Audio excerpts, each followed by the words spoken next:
అన్నా, ఈసారి ఎలక్షన్ పోటీ చాలా గట్టిగానే ఉన్నట్టుంది కదా, ఎవరికేస్తున్నావు ఓటు?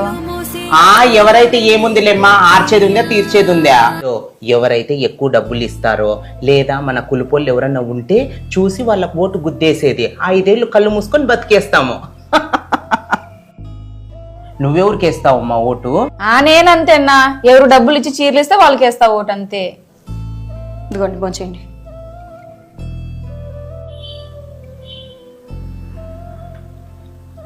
ఏంటి మహిత ఇలా చేసావు?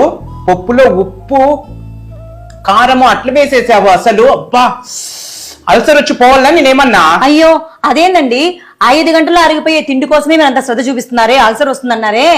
మరి 5 ఏళ్ళు మన బిడ్డల భవిష్యత్తుని మన భవిష్యత్తుని నిర్ణయించే ఓటు వేయాల్సి వచ్చినప్పుడు ఎంత శ్రద్ధ వహించాలో మీకు తెలీదా? ఎవరు డబ్బులు ఇస్తే వాళ్ళకి ఓటేస్తారా? మన కులం వాళ్ళకు ఓటేస్తారా? నువ్వేందమ్మా చీరలు ఇస్తే ఓటేస్తారా?